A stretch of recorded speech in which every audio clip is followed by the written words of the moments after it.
Halo Sobat Sehat dimanapun berada, kembali lagi bersama saya Dr. Ervan di sini, dokter keluarga dan pengacara keluarga Anda.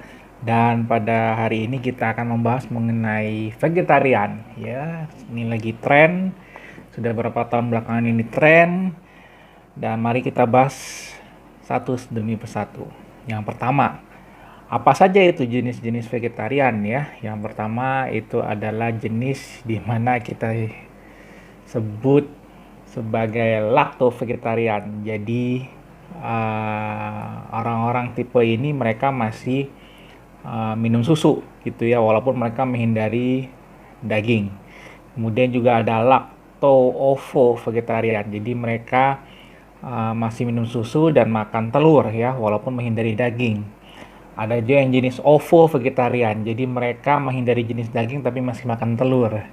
Ya, kemudian yang keempat adalah pescatarian ya. Jadi mereka menghindari semua daging kecuali ikan. Jadi mereka masih makan ikan kecuali daging yang lain ya. Mereka nggak makan daging yang lain selain ikan. Kemudian ada yang namanya flexitarian. Jadi mereka fleksibel aja ya. Mereka memang makan lebih banyak sayur dan buah, tapi mereka masih makan sedikit daging ya dalam jumlah terbatas. Nah, saya tipe yang ini ya sebenarnya, jujur saja, jujur, supaya tidak ribet aja gitu ya. Dan tipe terakhir itu vegan. Nah, ini yang tipe yang paling strict ya. Dimana mereka bahkan tidak mau makan semua jenis daging dan produk-produk olahan dari hewan, yang mau itu telur, keju, susu, mereka nggak makan. Bahkan mereka nggak mau memakai pakaian dari bulu wol domba misalkan, bahkan nggak mau minum madu ya, karena mereka anggap hak hewan sama dengan hak manusia.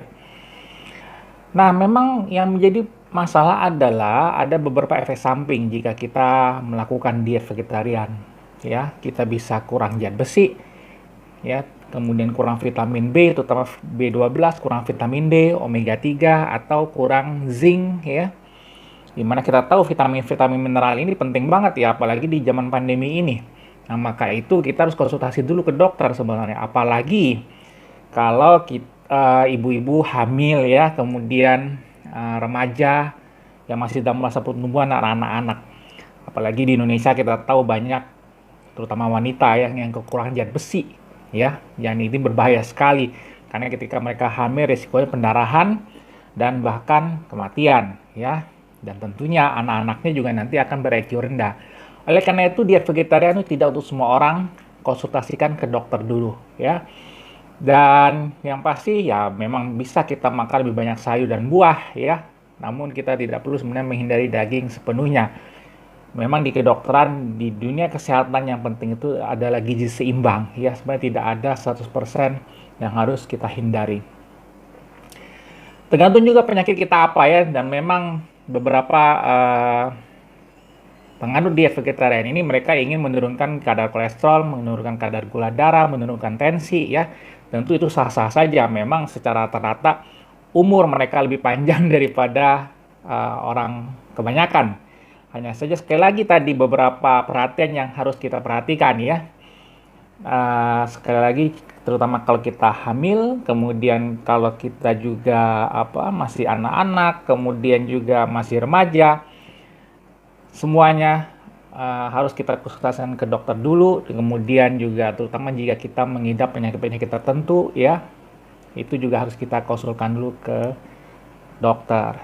Demikian dari saya, dan sampai jumpa di sesi kita berikutnya. Dan sekali lagi, supaya kita selalu sehat, kita juga harus mendengar musik ya, untuk merilekskan pikiran kita. Dan kebetulan saya juga membuat musik.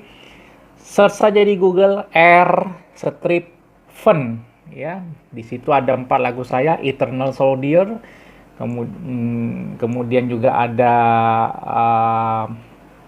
Flying High, kemudian ada Extra Terrestrial Intelligence, dan To the Mars and Back.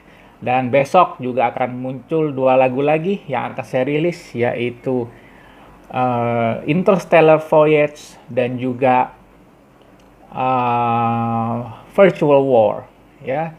Jadi mari kita bersama menikmati musik supaya kita juga dapat merilekskan pikiran, bukan hanya sehat tubuh kita saja. Terima kasih dan sampai jumpa.